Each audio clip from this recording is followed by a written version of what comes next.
누가복음 5장 33절에서 39절까지 말씀을 우리가 한 목소리로 합독하여서 같이 읽도록 하겠습니다. 시작. 그들이 예수께 말하되 요한의 제자는 자주 금식하며 기도하고 바리새인의 제자들도 또한 그리하되 당신의 제자들은 먹고 마시나이다. 예수께서 그들에게 이르시되 혼인집 손님들이 신랑과 함께 있을 때에 너희가 그 손님으로 금식하게 할 수 있느냐? 그러나 그날에 이르러 그들이 신랑을 빼앗기리니 그날에는 금식할 것이니라.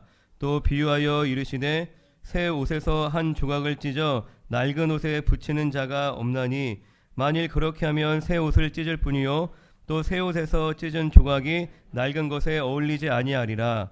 새 포도주를 낡은 가죽 부대에 넣는 자가 없나니 만일 그렇게 하면 새 포도주가 부대를 터뜨려 포도주가 쏟아지고 부대도 못 쓰게 되리라. 새 포도주는 새 부대에 넣어야 할 것이니라. 묵은 포도주를 마시고 새 것을 원하는 자가 없나니 이는 묵은 것이 좋다 함이니라. 할렐루야. 네, 종교의 영과 비뚤어진 자기 사랑에서 벗어나라 라는 제목으로 하나님의 말씀을 전하도록 하겠습니다. 저희가 예수님 시대 강의를 이어서 하고 있는데 예수님 시대의 흐름을 간단하게 하고 또 오늘 말씀을 나누도록 하겠습니다. 예수님의 생애를 이제 두 부분으로 나눴었죠. 사생애와 기억나시나요? 공생애로 크게 나눴습니다. 사생애는 예수님이 탄생한 이후로 본격적인 메시아 사역을 시작하기 전까지의 기간을 사생애라 그러고, 그리고 3년 반 동안 그리스도의 사역을 하셨던 그 기간을 또 공생애라고 이야기를 합니다. 이 사생애에서 우리가 살펴봤던 주요한 사건은 족보에 대해서 봤었죠.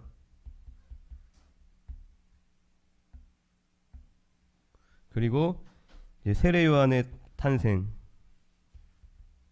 그리고 예수님의 탄생에 대해서 보았습니다. 그리고 애굽으로 바로 왕이 자신의 왕권을 지키려고 하는 그 인간의 죄인된 속성이죠. 내가 주인된 삶을 포기할 수 없는 그 바로가 몸부림치며 그 유아를 학살하고 예수님이 애굽으로 피신하셨던 장면까지 사생애에서 살펴봤습니다. 그리고 공생애를 크게 4번의 유월절로 이제 나눈다고 그랬죠. 예수님의 그 공생애 기간을 저희들이 잘 이제 살필 때 4번의 유월절로 나누면 기억하기가 좋은데, 먼저 공생애를 이제 준비하는 기간이 있었습니다. 그때 중요한 사건이 예수님께서 세례 받으시는, 예수님이 세례 받으실 때 하늘에서 음성이 들렸죠. 내 사랑하는 아들이다, 기뻐한다. 그 예수님의 정체성이죠. 그리고 성령이 비둘기와 같은 모양으로 내리셨고, 그리고 원래 예수님은 죄가 없으신 분이시죠.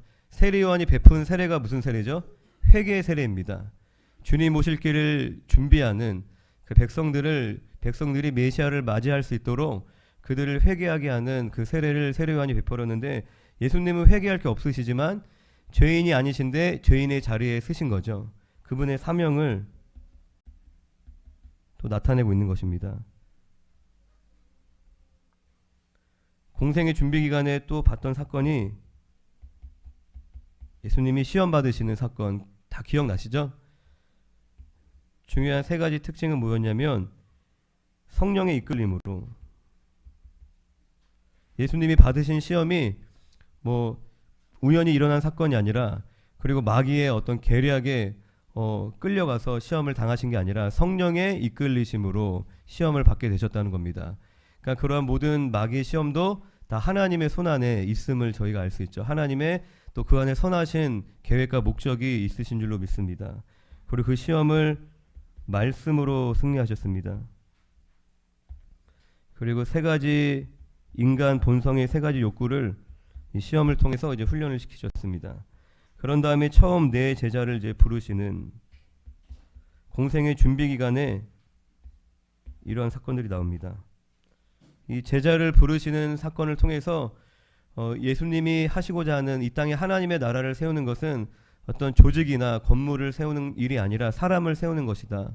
영혼 구원하여 제자 삼는 것이 하나님 나라 확장의 본질적인 사역임을 알려주셨습니다.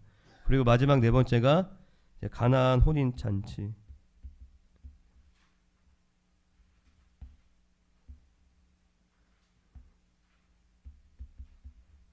물을 포도주로 바꾸시는 그런 사건이 있었습니다. 예수님이 하나님이심을 나타내셨죠. 그리고 주님은 우리의 수치를 가려주시는 분이시고, 그리고 믿음이라는 것은 곧 순종임을 알려주셨습니다.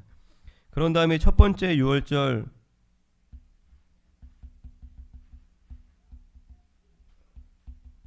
옵니다. 첫 번째 유월절을 지키기 위해 예루살렘으로 가셨죠. 그때 일어난 사건이 뭐죠? 성전을 청결하게 하는, 다 장사하는 이들을 둘러엎는 그런 사건이 있었고, 그리고 밤에 누가 찾아왔죠? 니고데모. 예수님이 너무 강렬하게 등장을 하셨죠. 그래서 그 예루살렘에 있었던 유대인들의 관심은 도대체 저 사람이 누구이냐. 니고데모가 밤에 찾아옵니다. 그래서 거듭남에 대해서 이야기를 하십니다. 그리고 유월절이 마치고 갈릴리로, 유월절은 이제 유대 지역 남쪽에 있다고 말씀드렸죠. 그리고 북쪽에 있는 갈릴리로 주로 활동하셨던 갈릴리로 이동하실 때에 이제 중간에 있던 어디를 지나쳐요? 사마리아를 지나갑니다. 사마리아를 지나가면서 누구를 만나죠? 수가성 여인을 만나십니다. 이 여인이 가지고 있었던 갈급함은 영적인 얘기를 하시죠. 하나님 예배하는 것은 영과 진리로 하나님 영이시고, 그리고 이 영이 곧 말씀이시고, 그 여인이 가졌던 자신의 공허함을 채우기 위해서 5명의 남편이 있었고 또 한 명의 남자와 살고 있었던 여인이지만, 세상이 주는 물을 아무리 마셔도 다시 목마르게 된다. 세상이 주는 만족으로 내 마음을 아무리 채우려고 해도 오히려 중독이 되는 거죠. 세상의 쾌락, 즐거움, 돈, 명예, 잠깐 순간적인 우리에게 만족은 줄 수 있지만, 우리가 그것으로 나를 채우려 하면 더 큰 자극, 더 큰 어떤 체험이 필요하다는 것입니다. 그런데 내가 주는 물을 마시는 자는 영원히 목마르지 않다. 할렐루야. 우리가 예수 그리스도 하나님의 사랑으로 우리의 마음이 만족할 때에 그 만족함은 완전한 것이다. 더 이상의 부족함이 없다. 내가 주어진 형편이 좋지 않아도, 내가 사람들에게 인정받지 못해도 하나님이 나를 사랑하시고 나를 아시고 나를 자녀 삼아 주셨기 때문에 그 안에서 오는 깊은 만족, 세상이 줄 수 없는 평안, 할렐루야. 잠깐 있다 사라지는 그러한 기쁨과 평안이 아니라 세상이 빼앗아갈 수 없는, 환경이 어찌할 수 없는 그러한 평안함을 우리에게 주시는 것입니다. 그게 내 속에서 영생하도록 솟아나는 샘물이 되리라 라고 예수님이 말씀을 하셨습니다. 그리고 나서 이제 갈릴리로 이동을 하셔서 갈릴리 1차 전도 사역을 저희가 지금 보고 있습니다. 왕의 신하 아들을 고치는 사건을 봤었고, 그리고 예수님이 고향에서 배척을 당하시는 사건을 봤었고, 그리고 제자들을 다시 부르시죠. 그리고 회당에서 유대인들을 먼저 대상으로 사역하셨는데 회당에서 귀신을 쫓아내는 축사 사역을 하셨고, 그리고 지난주에 봤던 게 중풍병자를 고치는 이제 죄에 대해서 이야기를 했습니다.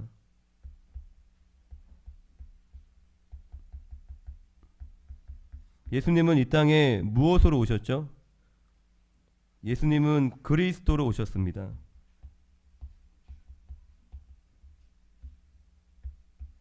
마태복음 16장에 너희는 나를 누구라 하냐? 그들은 나를 누구라 해요? 더러는 엘리야요, 세례 요한, 예레미야 선지자 중에 한 명이다. 그런데 그게 다 틀린 거죠. 물론 이제 그런 역할도 하실 수 있지만 예수님이 이 땅에 오신 가장 중요한 정체성은 그리스도, 메시아로 오신 것입니다. 그래서 베드로가 주는 그리스도시요 살아계신 하나님의 아들이시다라고 고백하니 이것은 하나님이 알게 하신 거다라고 예수님이 말씀하시죠. 그리스도로 오신 예수님은 이 땅에서 그리스도의 사역을 하신 것입니다. 이 그리스도가 무슨 뜻이라 그랬어요? 기름 부음 받은 자라 그랬죠. 구약의 장차올 메시아 여자의 후손을 예표하는 세 직분이 기름 부음 받은 왕, 제사장, 선지자의 직분이 있었습니다. 이 세 가지의 역할을 만왕의 왕으로 사탄의 머리를 깨트리고, 그리고 대제사장으로 우리의 원죄와 모든 죄를 씻으시고, 그리고 참 선지자로 이제 하나님의 말씀을 전하는 거죠. 하나님께 나아가는 길을 열어주신 그 사역들을 이제 예수님이 이 땅에 오셔서 행하시는 것입니다. 그 사도행전을 보면 사도들이 전한 복음이 뭐냐면 예수가 그리스도이심을 전합니다. 왜 그러면은 유대인들은 그리스도를 다 기다리고 있었죠. 구약에 예언되어져 있는 그분을 기다리고 계셨는데 이제 예수가 곧 그 그리스도다.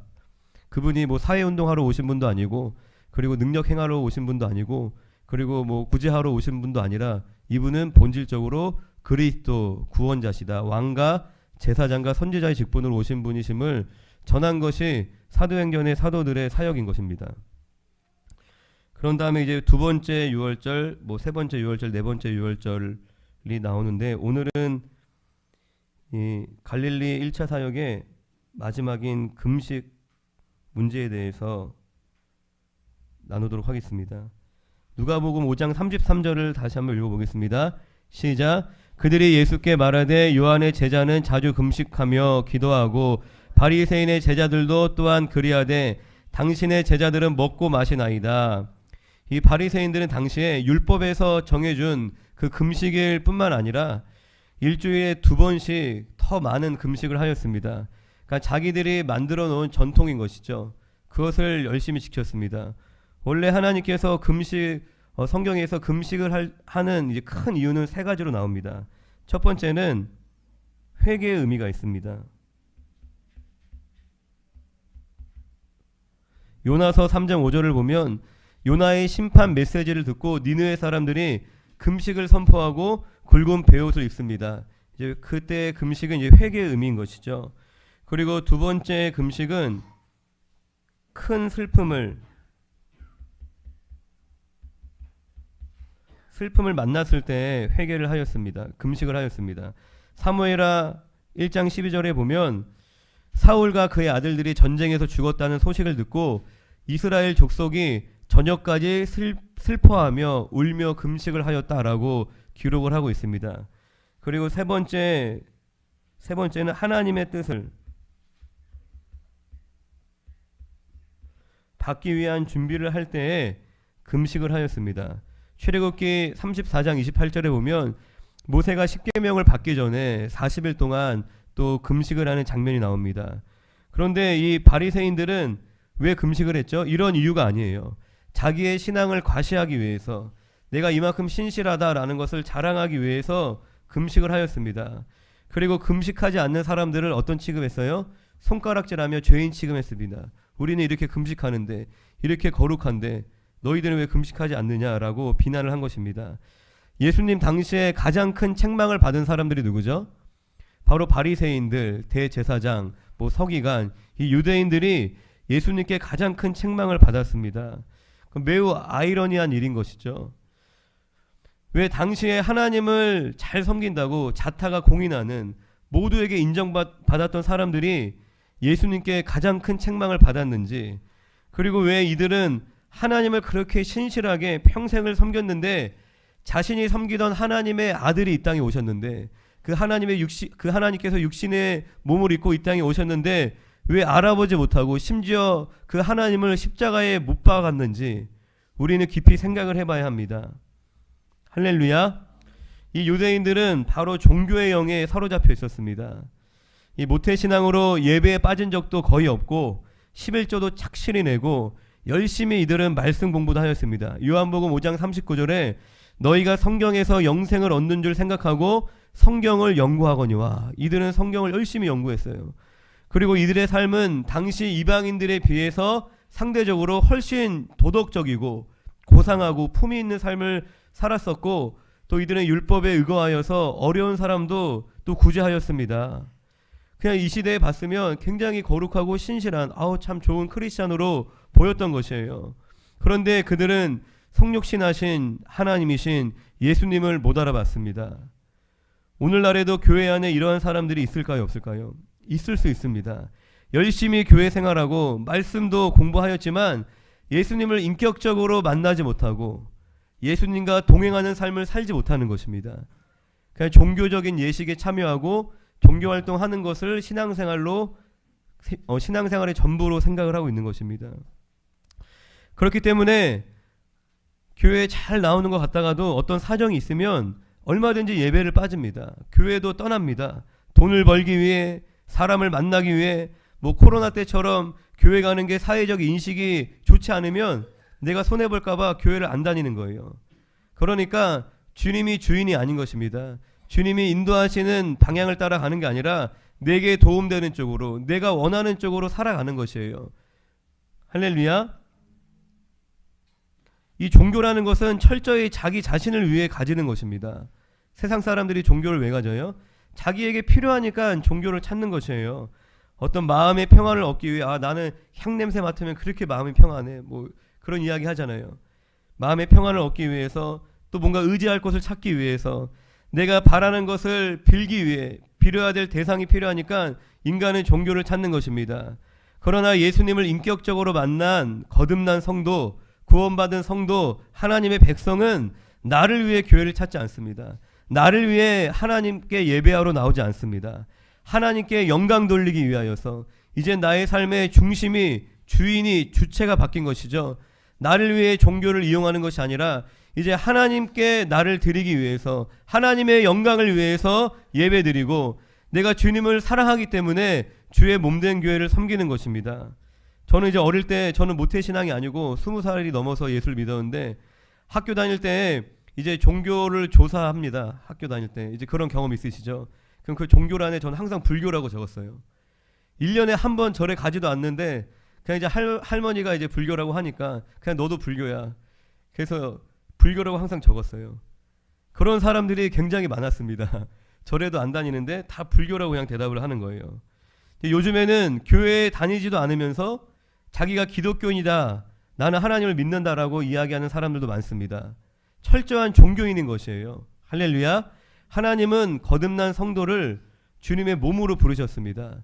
우리가 집에서 얼마든지 편안하게 영상으로 예배 볼 수 있어요. 예배 보는 것이죠. 그런데 말씀 듣고 뭐 예배 시청하는 것이 예배가 아니에요. 부르신 몸에서 성도와 교제하고, 그 안에서 내가 깎이고 다듬어지고 성화됨으로 구원의 완성을 향하여 나아가는 것이 그게 온전한 예배요 성도의 삶인 줄로 믿습니다. 종교 자체에는 아무런 생명이 없습니다. 예수 그리스도 안에 생명이 있는 줄로 믿습니다. 그분의 말씀 안에 생명이 있는 것입니다.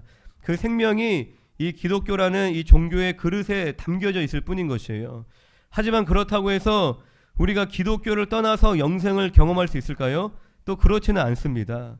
중요한 것은 이 본질인 예수 그리스도를 우리가 인격적으로 만나는 것이, 그게 중요한 것입니다. 얼마든지 종교 활동을 통해서 자기가 만족할 수 있어요. 내가 오늘도 출석 도장 찍었다, 내가 열심히 기도하고 스스로 뭔가 안도감을 가지고 자기 만족을 얻을 수 있습니다. 그런데 그것이 내가 진짜 살아계신 예수님을 만났는지, 예수님과 내가 교제하는 것인지 확인해 봐야 하는 것이에요. 예수님을 인격적으로 만나는 사람은 그냥 자기 만족, 마음의 평안으로 결코 끝나지 않습니다. 그분이 나의 삶의 주인이기 때문에, 나의 삶을 인도하시는 선한 목자시기 때문에 예수님을 예배 가운데 인격적으로 만나는 사람은 반응이 있습니다. 주님이 나를 부르실 때에, 나를 오라 하실 때에 우리가 반응하게 됩니다.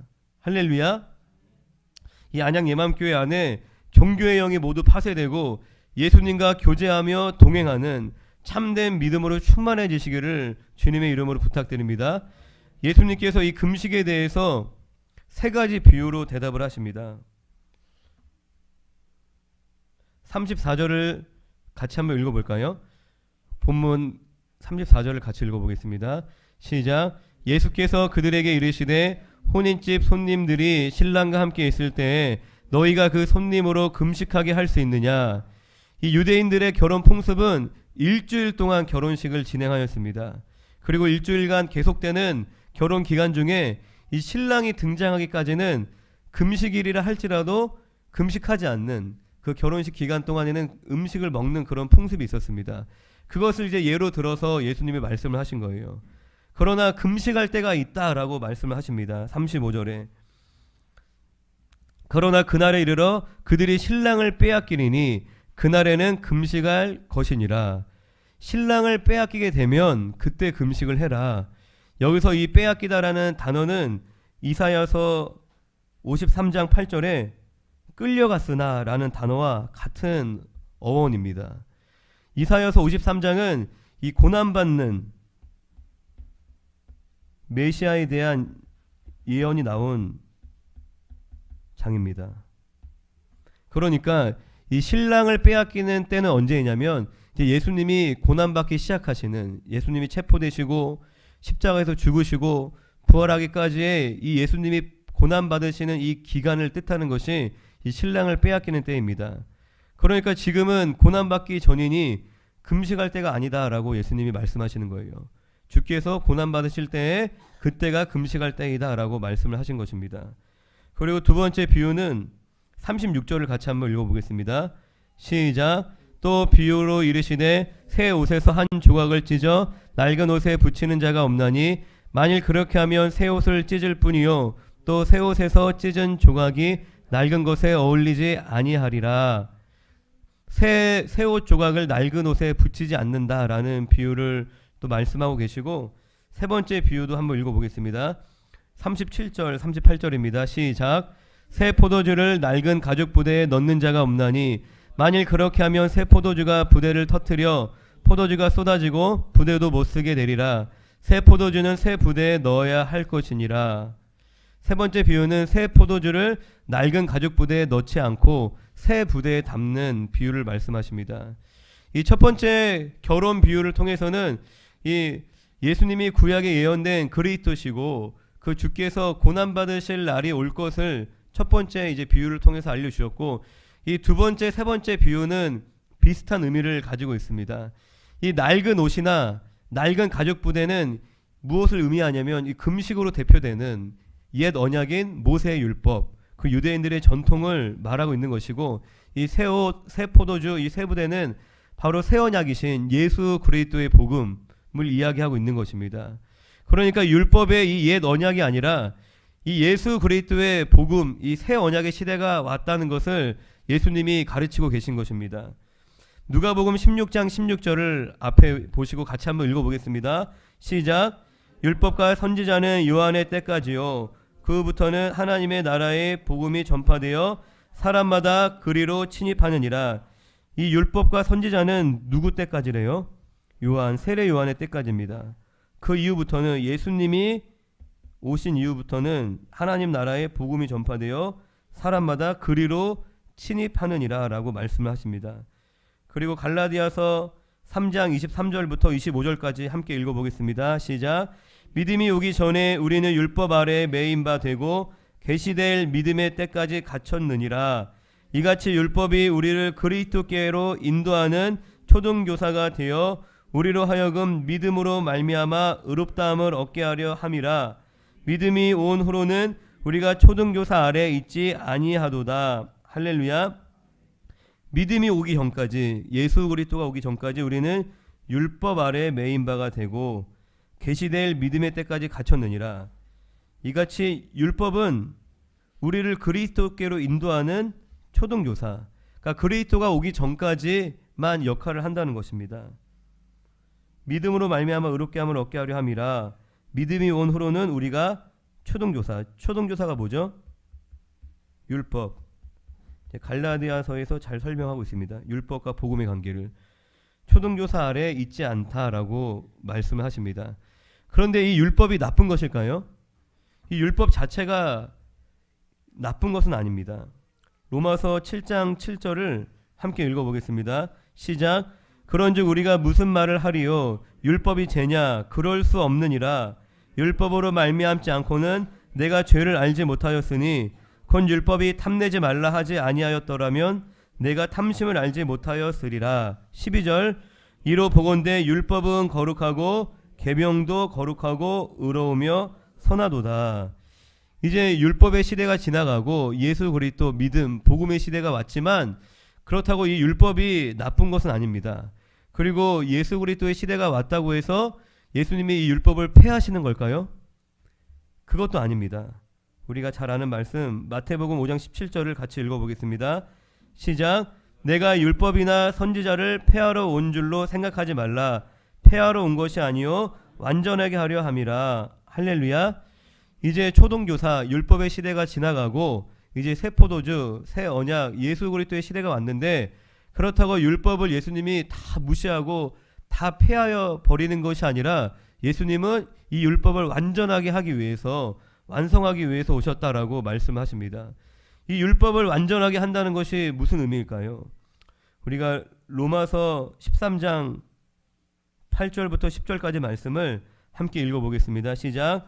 피차 사랑의 빛 외에는 아무에게든지 아무 빛도 지지 말라. 남을 사랑하는 자는 율법을 다 이루었느니라. 간음하지 말라, 살인하지 말라, 도둑질하지 말라, 탐내지 말라 한 것과 그 외에 다른 계명이 있을지라도 내 이웃을 내 자신과 같이 사랑하라 하신 그 말씀 가운데 다 들었느니라. 사랑은 이웃에게 악을 행하지 아니하나니 그러므로 사랑은 율법의 완성이라. 할렐루야. 네, 남을 사랑하면 율법을 다 이룬 것이고 사랑은 곧 율법의 완성입니다. 그러니까 모세오경에 기록된 613가지의 율법 그 중에 하라는 것이 248가지고 하지 말라는 게 훨씬 많습니다. 365가지. 1년이 365일이죠. 그 모세를 통해 하나님이 주신 이 율법의 내용의 이 핵심은 뭐냐면 사랑하라는 것입니다. 그러니까 사랑하는 방법을 구체적으로 이스라엘 백성에게 제시를 해주신 것이 율법인 것입니다. 그러나 타락한 죄인은 스스로 이 율법을 지킬 수 있었나요? 이 율법을 지킬 수 없었습니다. 로마서 3장 20절을 읽어보겠습니다. 시작. 그러므로 율법의 행위로 그의 앞에 의롭다 하심을 얻을 육체가 없나니 율법으로는 죄를 깨달음이니라. 율법의 행위로 그의 앞에 의롭다 하심을 얻을 육체가 없나니, 그러니까 율법을 완벽하게 지킬 수 있는 사람, 율법을 열심히 지켜서 하나님 앞에 의롭다라고 인정받을 수 있는 사람은 단 한 사람도 없었다는 것입니다. 하나님께서는 이 타락한 인간이 이 율법을 지킬 수 없다는 것을 알고 계셨습니다. 그럼 왜 지킬 수 없는 율법을 왜 인간에게 주셨을까요? 그것은 우리가 방금 읽은 말씀처럼 율법으로는 죄를 깨달음이라. 율법을 통해서 내가 죄인임을, 내가 하나님이 필요한 죄인임을 깨닫게 하시기 위해서 이들에게 율법을 주신 것입니다. 그래서 구약시대에도 진실된 마음으로 율법을 따르려 했던 사람은 반드시 자신이 하나님 뜻대로 살 수 없는, 하나님께 심판받을 수밖에 없는 죄인임을 반드시 깨닫게 되었습니다. 그리고 자신을 구원할 여자의 후손 메시아를 간절히 기다렸을 것입니다. 갈라디아서 4장 4절에서 6절까지 말씀을 함께 읽어보겠습니다. 시작. 때가 참에 하나님이 그 아들을 보내사 여자에게서 나게 하시고 율법 아래에 나게 하신 것은 율법 아래에 있는 자들을 속량하시고 우리로 아들의 명분을 얻게 하려 하심이라. 너희가 아들임으로 하나님이 그 아들의 영을 우리 마음 가운데 보내사 아빠 아버지라 부르게 하셨느니라. 할렐루야. 때가 참에 하나님의 때가 되어서 그 아들을 우리에게 보내십니다. 그분을 믿는 자들은 하나님의 자녀가 됩니다. 그리고 하나님께서 그 아들의 영을 또한 믿는 자들의 마음에 보내주셨다라고 말씀을 하십니다. 로마서 8장 3절 4절을 같이 한번 읽어보겠습니다. 시작. 율법이 육신으로 말미암아 연약하여 할 수 없는 그것을 하나님은 하시나니 곧 죄로 말미암아 자기 아들을 죄 있는 육신의 모양으로 보내어 육신의 죄를 정하사 육신을 따르지 않고 그 영을 따라 행하는 우리에게 율법의 요구가 이루어지게 하려 하심이니라. 할렐루야. 하나님께서 율법을 통해서 사랑하라 라고 이스라엘 백성에게 그 출애굽기에서 이제 보시면 시내산에서 언약을 맺죠. 이스라엘 민족과 언약을 맺고 그들을 하나님의 백성으로 삼으시고 그리고 그들에게 말씀을 주십니다. 그런데 이들이 이 말씀을 지킬 능력이 있었어요? 지킬 능력이 없었습니다. 왜요? 원죄가 있었기 때문에. 이들이 타락한 죄인이었기 때문에 하나님의 법을 따라 사랑할 능력이 없었습니다. 그런데 이 말씀을 주신 목적이 뭐래요? 말씀을 통해서 죄인임을 보게 하시는 거예요.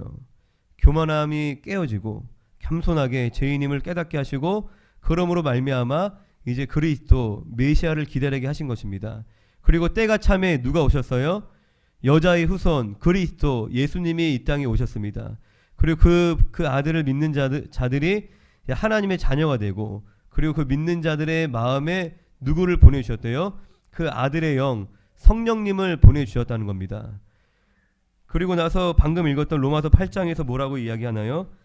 그 율법이 육신으로 말미암아 연약하여 할 수 없는 것을 하나님은 하시나니, 그러니까 인간이 아무리 노력하고 죽었다 깨어나도 하나님의 말씀대로 살 수가 없었던 거예요. 아무리 노력해도 내가 누군가를 사랑할 힘이 없는 거예요. 내 안에 있는 이 미워하는 마음, 정죄하는 마음을 내가 다스릴 수가 없는 것입니다. 그게 당연한 거예요. 자연적으로 출생한 아담의 죄를 유전받은 모든 인간은 하나님 뜻대로 살아갈 힘이 없습니다. 그런데 그것을 하나님이 하셨대요. 그 영을 따라 행하는 우리에게 율법의 요구가 이루어지게 하려 하심이라. 할렐루야. 하나님이 어떻게 하셨어요? 죄 있는 육신의 모양으로 자기 아들을 보내셨대요. 왜요? 왜 죄 있는 육신의 모양으로 보내셨어요?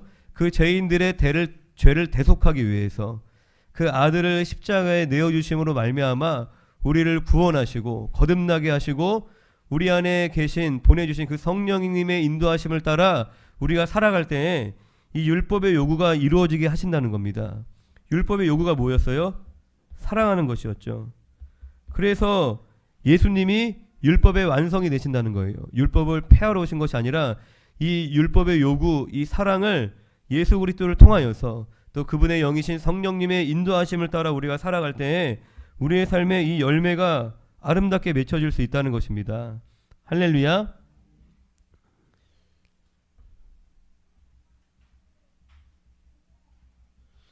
이어서 39절을 같이 한번 읽어보겠습니다. 39절 시작. 묵은 포도주를 마시고 새 것을 원하는 자가 없나니 이는 묵은 것이 좋다 함이니라. 율법과 그리스도의 관계가 이제 잘 정리가 되셨죠? 네, 제가 좀 빨리 얘기한 것 같은데 율법과 그리스도의 관계가 잘 정리되신 줄로 생각을 합니다. 그런데 39절에서 뭐라고 이야기하냐면 묵은 포도주를 마시고 새 것을 원하는 자가 없나니 이는 묵은 것이 좋다 함이니라. 그러니까 묵은 포도주, 율법이 더 좋다는 얘기를 하고 있는 게 아닙니다. 이 유대인들을 꼬집어서 얘기하는 것입니다. 이 유대인들은 옛 가르침, 모세의 율법과 전통을 고집을 계속하였습니다. 그래서 복음을 받아들이지 못하였던 것이죠. 이 유대인들이 이 새 언약이신 예수 그리스도를 믿지 못하고 거듭나지 않은, 사랑할 능력이 없는 종교인으로 머무른 이유가 무엇일까요? 하나님의 아들이, 하나님의 형상이 내 눈앞에 왔는데 그 예수님을 믿지 못하고 이들이 종교인으로 머무를 수밖에 없었던 이유는 뭐냐면 이들이 회개하지 않았기 때문인 것입니다. 자신이 죄인임을 깨닫지 못하였기 때문인 것입니다. 평생을 교회를 다녔지만 자기가 죄인임을 깨닫지 못하면, 진정으로 하나님 앞에 회개하지 않으면 종교인으로 우리는 머무를 수밖에 없는 것입니다. 이방인들에 비해 윤리적인 삶을 살고 나름대로 하나님을 섬긴다라고 하였지만 실상 이들의 중심은 온전하게 회개하지 않았던 것입니다. 그래서 바리새인들의 특징이 뭐예요? 교만이죠. 회개하지 않았기 때문에. 바리새인들의 특징은 교만인 것입니다. 그게 뭐예요? 자기의에 빠져 있었습니다. 자기 자신을 자격이 있다, 내가 의롭다라고 생각을 한 것입니다. 이러한 마음을 이제 심리학 용어로 뭐라고 얘기하냐면 나르시시즘이라고 이제 표현하는데, 그게 뭘 의미하냐면 비뚤어진 자기 사랑, 자기의 이 교만에 빠진 상태는 어떤 상태냐면 비뚤어진 자기 사랑에 빠져 있는 것이에요. 그러니까 자기를 굉장히 괜찮다라고 생각을 하고 있는 것입니다. 겉으로는 얼마든지 겸손한 척 할 수 있습니다. 머리를 조아리면서. 그러나 거듭나지 않은 죄인은 분명히 교만하고 자기 의에 빠져 있고 비뚤어진 자기 사랑에 사로잡혀 있습니다. 그러니까 자기가 죄인인 것을 모르기 때문에 그런 것입니다. 내가 죽을 수밖에 없는 지옥과 마땅한 죄인임을 모르기 때문에 자기 의에 빠져 있는 것이죠. 그리고 다른 사람을 정죄하고 비난하는 것입니다. 겉으로 봤을 때 막 자기를 막 깎아내리고 자기를 비하하는 것처럼 보여도 거듭나지 않은 죄인은 자기 사랑에 빠져 있는 거예요. 자기를 비하하고 막 나를 깎아내리는 것도 비뚤어진 자기 사랑의 하나의 모습인 것입니다. 왜요? 자기를 인정하지 못하는 거니까 내가 내 스스로에 대해서 만족하지 못하고 있는 것입니다. 그 삶의 특징을 구체적으로 좀 살펴보면 첫 번째가 외식하는 삶입니다. 자신들이 신실하다고 특별하다고 이제 생각을 하고 있고 그러한 사람으로 살기 위한 나름대로의 노력을 합니다. 그러나 실상은 의인이 아니라 죄인이기 때문에 그들의 하는 노력은 결국 그냥 겉만 번지르한 하나님 보시기에는 외식하는 행위에 불과한 것입니다. 남들보다 뒤처지는 게 싫어요. 이들은 죄인으로 사람들에게 보이는 것이 싫습니다. 자기 자존심이 허락되지 않아요. 사람들에게 거룩하고 신실한 삶의 모습으로 보여지기를 바랍니다. 왜요? 나는 그런 사람이니까. 나는 그렇게 대단한 사람이니까. 나는 목사고 나는 전도사고 나는 장로고 나는 열심히 새벽 기도도 하고 나는 11조도 하는 나는 의로운 사람이니까 사람들에게 부족하게 보이고 내 수치가 드러나는 것을 견디지 못합니다. 그리고 자기의 어떤 이 우월감이 얼마나 대단한지를 증명하고 싶은 강한 욕구가 있습니다. 이 자기 사랑에 빠진 이 거듭나지 않은 종교인의 두 번째 특징은 자기 중심적인 삶을 사는 것입니다. 이들의 우상은 뭐냐면 자기 만족이 우상이에요. 자기 만족.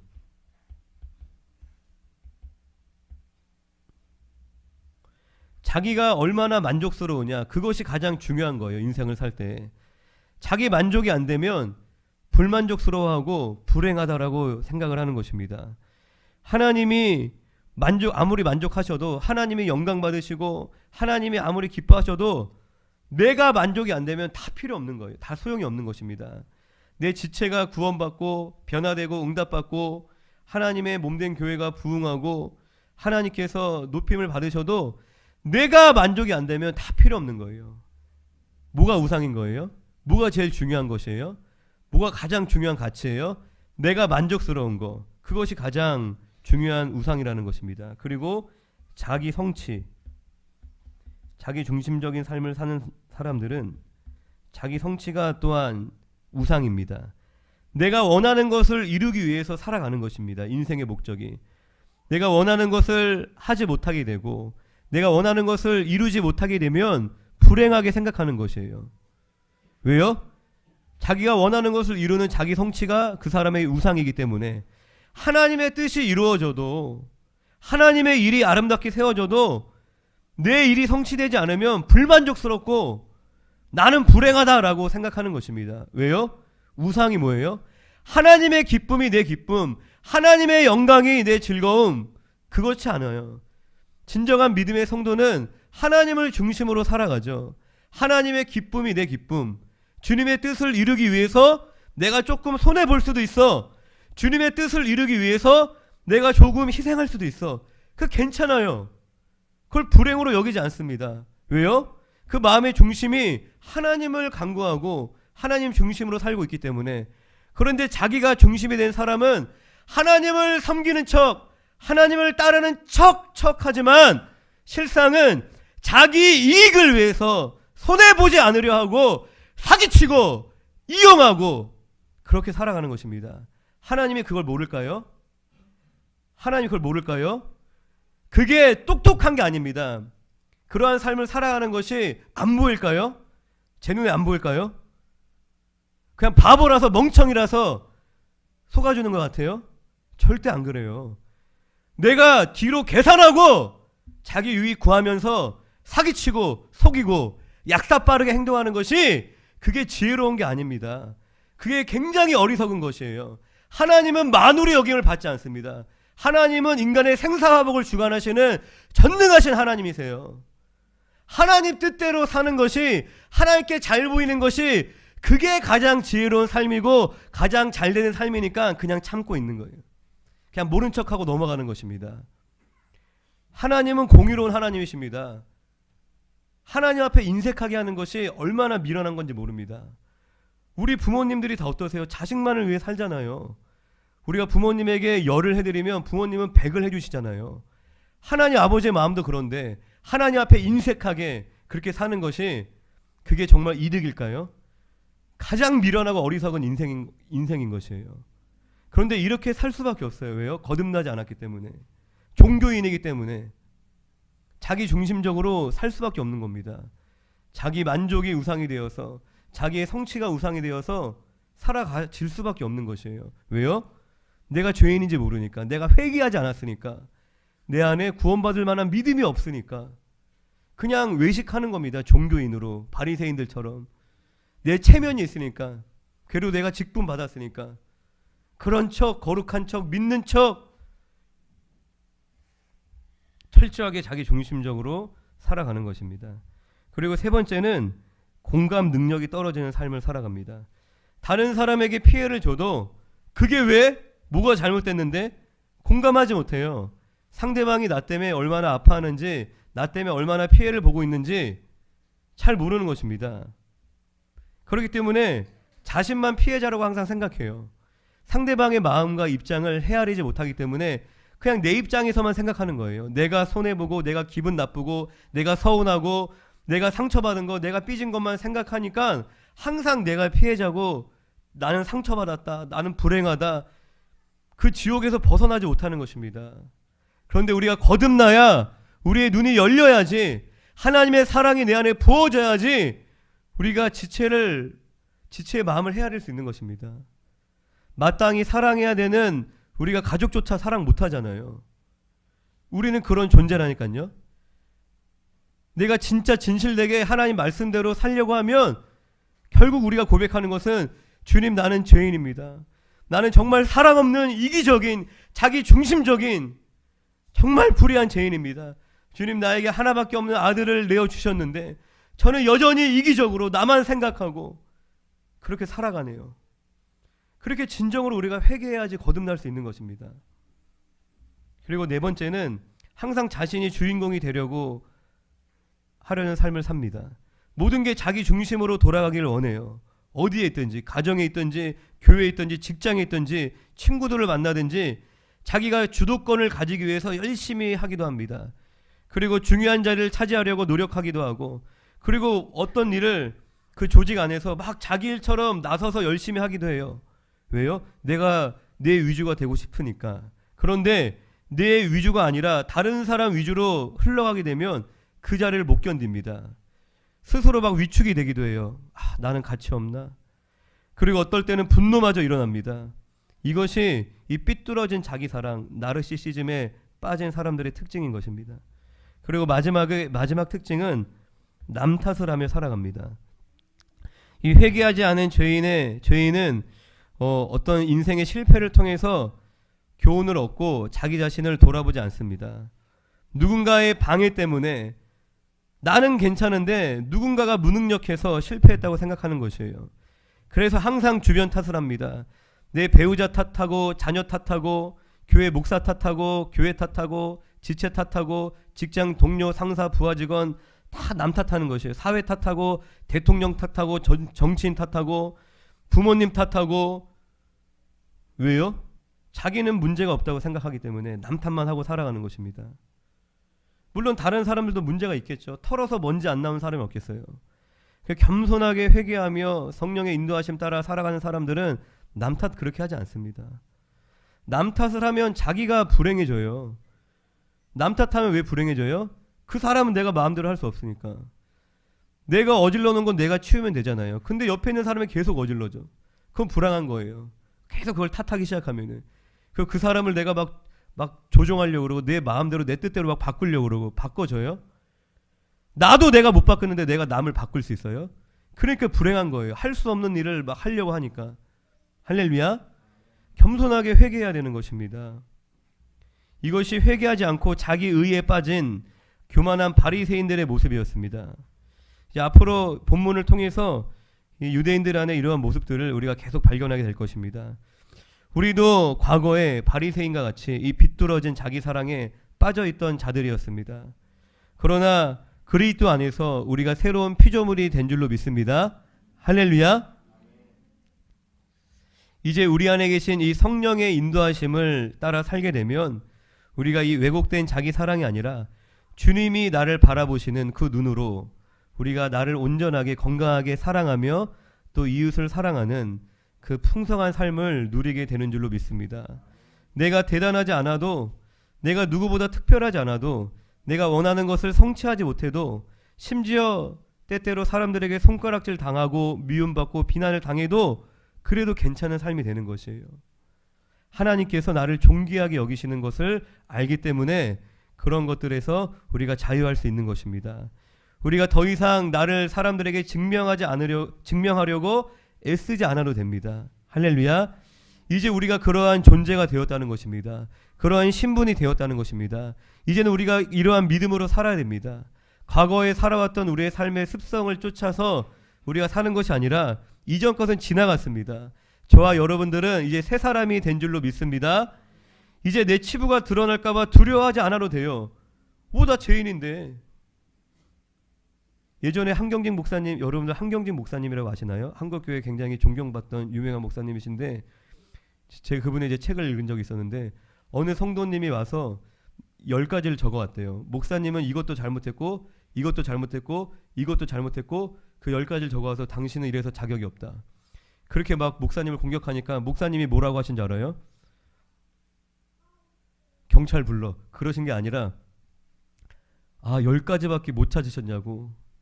제가 부족한 건 이거보다 훨씬 많은데 여기 다 적을 수도 없을 정도로 많은데 10가지밖에 못 찾으셨냐고. 제가 다 알려드리겠다고. 그런데 이러한 나를 구원하신 우리 예수님 얼마나 좋으세요? 이러한 나를 또 주의 종으로 사용하시는 우리 하나님 얼마나 위대하세요? 우리 사랑하는 성도님, 죄인인 저를 바라보시지 말고 우리 예수님, 우리 하나님 바라보시면서 믿음 생활 하시길 바랍니다. 그렇게 얘기를 하셨다는 거예요. 할렐루야.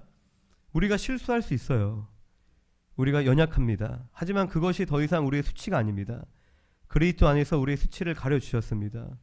우리가 하나님의 사랑받는 자녀가 된 줄로 믿습니다. 그 놀라운 사랑을 날마다 풍성히 누리고 그 사랑으로 또 우리에게 허락하신 우리의 이웃을 또 넉넉히 사랑하는 우리 사랑하는 믿음의 성도님들이 되시기를 주님의 이름으로 부탁드립니다.